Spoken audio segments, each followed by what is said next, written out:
June 14 തീയതി Kerala administrative service KASന്റെ preliminary exam എഴുതാൻ പോകുന്ന കാൻഡിഡേറ്റ്സിന് ആവശ്യമായിട്ടുള്ള ചില വിവരങ്ങളാണ് ഇവിടുന്ന് ഷെയർ ചെയ്യുന്നത്. എക്സാമിന് പോകുമ്പോൾ നിങ്ങൾ എന്തൊക്കെയാണ് കയ്യിൽ കരുതേണ്ടത്? ഹാൾ ടിക്കറ്റിൻ്റെ പ്രിന്റഡ് കോപ്പി നിർബന്ധമായി നിങ്ങളുടെ കയ്യിൽ ഉണ്ടായിരിക്കണം. ഒന്നാമത്തെ പേജ്, ഫസ്റ്റ് പേജ് മാത്രമേ ആവശ്യമുള്ളൂ. ആൻഡ് ഒരു ഗവൺമെൻറ് ID പ്രൂഫും, Aadhaar card, voters ID card, driving licence പോലെ 20ഓളം അലൗഡ് ആയിട്ടുള്ള ID കാർഡ് ഉണ്ട്. ഈ ലിസ്റ്റ് നിങ്ങൾക്ക് നിങ്ങളുടെ ഹാൾ ടിക്കറ്റിൻ്റെ താഴെയുള്ള ഇൻസ്ട്രക്ഷൻസിൽ അവൈലബിൾ ആണ്. ആൻഡ് നിങ്ങൾക്ക് black or blue ball point pen use ചെയ്തിട്ട് നിങ്ങൾക്ക് എക്സാം എഴുതാം. ഒബ്ജക്റ്റീവ് ടൈപ്പ് എക്സാം ആണ്. OMRൽ ബബിൾ ചെയ്യാൻ വേണ്ടി നിങ്ങൾക്ക് ബ്ലാക്കോ ബ്ലൂവോ യൂസ് ചെയ്യാം. ബ്ലാക്ക് തന്നെ വേണം എന്ന് നിർബന്ധമില്ല നമ്മളെ UPSCനെ പോലെ.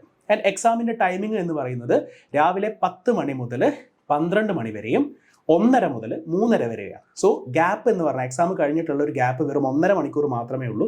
സോ നിങ്ങളുടെ എക്സാം സെൻറ്റർ എവിടെയാണെന്ന് കൃത്യമായി ഉറപ്പുവരുത്തണം. അതിനടുത്ത് തന്നെ നിങ്ങൾക്ക് ഉച്ചയ്ക്ക് ലഞ്ചൊക്കെ കഴിക്കാനുള്ള സ്ഥലം ഉണ്ടോ എന്നുള്ളതൊക്കെ ഉറപ്പുവരുത്തുക. UPSCനെ പോലെ ഒരുപാട് സമയം നമുക്ക് ഇതിലില്ല, KSനില്ല. സ്ഥിരമായി PSC എക്സാം എഴുതുന്നവരാണെങ്കിലും 2 എക്സാം ഉണ്ട്. അപ്പോൾ സാറിന് നമ്മൾ ഒരു എക്സാം മാത്രമേ PSCയിൽ ഉണ്ടാവാറുള്ളൂ. ഇത് 2 എക്സാമുകൾ വരുന്നുണ്ട് ഒരു ദിവസം തന്നെ. സോ ആ ഒരു ഗ്യാപ്പ് നിങ്ങൾ എന്ത് ചെയ്യുക, ശ്രദ്ധിക്കുക. 1.5 മണിക്കൂർ മാത്രമേ നമുക്ക് ഗ്യാപ്പ് വരുന്നുള്ളൂ. ആ എക്സാമിൻ്റെ ആദ്യത്തെ അരമണിക്കൂർ നിങ്ങളുടെ ഡോക്യുമെൻറ്റ് വെരിഫിക്കേഷനും ഹാൾ ടിക്കറ്റിൻ്റെ വെരിഫിക്കേഷനും അതുപോലെ തന്നെ ബേസിക് OMRലെ ഫില്ലിങ് അങ്ങനെയുള്ള കാര്യങ്ങളൊക്കെയാണ് വരുന്നത്. ലേറ്റ് ആവരുത്.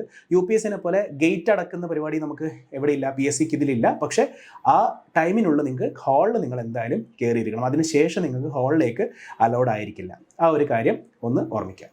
എക്സാം ഹാളിലേക്ക് പോകുന്ന സമയത്ത് നിങ്ങൾക്ക് യാതൊരു തരത്തിലുള്ള ഡിജിറ്റൽ ഗാഡ്ജറ്റുകൾ, മൊബൈൽ ഫോണുകൾ, വേറെ യാതൊരു തരത്തിലുള്ള ഡിജിറ്റൽ ആയിട്ടുള്ള ഇലക്ട്രോണിക്സ് ഉപകരണങ്ങളോ ബുക്കോ അങ്ങനെയുള്ള യാതൊന്നും കൊണ്ടുപോകാൻ പറ്റില്ല.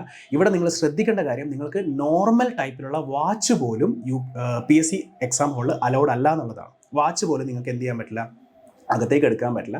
UPSCക്ക് നമുക്ക് നോർമൽ വാച്ച് യൂസ് ചെയ്യാൻ പറ്റുമായിരുന്നു, ഡിജിറ്റൽ വാച്ചോ സ്മാർട്ട് വാച്ചോ പറ്റില്ല എന്നായിരുന്നു. പക്ഷേ ഇവിടെ നമുക്ക് നോർമൽ വാച്ച് പോലും നമുക്ക് അകത്തേക്ക് എടുക്കാൻ പറ്റില്ല. വണ്ടിയുടെ കീ അങ്ങനെയുള്ള യാതൊരു സംഭവങ്ങളും പറ്റില്ല. ഇവിടെ ആക്ച്വലി നമുക്കുള്ളൊരു ബെനിഫിറ്റ് എന്താണെന്ന് വെച്ച് കഴിഞ്ഞാൽ അവിടെ ഒരു ക്ലോക്ക് റൂം ഉണ്ടായിരിക്കും. എല്ലാ PSC സെൻറ്റേഴ്സിലും ക്ലോക്ക് റൂം ഉണ്ടായിരിക്കും.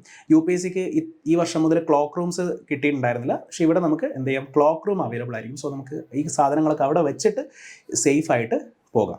ആൻഡ് UPSCയിൽ അത്ര കോംപ്ലിക്കേഷൻസ് വരുന്നില്ല. നമുക്ക് OMR ഫില്ലിങ്ങിലാണെങ്കിലും നമ്മുടെ റോൾ നമ്പർ എഴുതുക, ഫില്ല് ചെയ്യുക, അതേപോലെ തന്നെ ആൽഫ കോഡ് ക്വസ്റ്റ്യൻ പേപ്പറിൽ കിട്ടുന്ന ABCD ഏതാണെന്ന് വെച്ച് കഴിഞ്ഞാൽ ഫില്ല് ചെയ്യുക. ഇത്ര മാത്രമേ അതിൽ വരുന്നുള്ളൂ. വലിയ കോംപ്ലിക്കേഷൻസ് വരുന്നില്ല. ഒരു വ്യത്യാസം എന്ന് പറഞ്ഞാൽ, ആദ്യമായിട്ട് PSC എക്സാം എഴുതാൻ പോകുന്നവരാണെങ്കിൽ ഒരു വ്യത്യാസം എന്താണെന്ന് വെച്ച് കഴിഞ്ഞാൽ, നമുക്ക് കിട്ടുന്ന OMR ഷീറ്റ് അത് നടുവിലെ കട്ട് ചെയ്യേണ്ട രീതിയിലായിരിക്കും ഉണ്ടാവുക. സോ എക്സാം എഴുതി കഴിയുന്നത് വരെ നമ്മളത് ഒറ്റ പീസായിട്ട് തന്നെ യൂസ് ചെയ്യണം. എക്സാം എഴുതി കഴിഞ്ഞാൽ നമ്മളത് 2ആയി കട്ട് ചെയ്തിട്ട് വേണം ഇൻവിജിലേറ്റർക്ക് ഹാൻഡ് ഓവർ ചെയ്യാൻ വേണ്ടിയിട്ട്. അത് മാത്രമാണ് ഇതിലൊരു വ്യത്യാസം എന്ന രീതിയിൽ വരുന്നത്. സോ എക്സാം എഴുതാൻ പോകുന്ന എല്ലാ കാൻഡിഡേറ്റ്സിനും all the very best from Alchemy IAS institute. Alchemy IAS, transforming dreams into reality.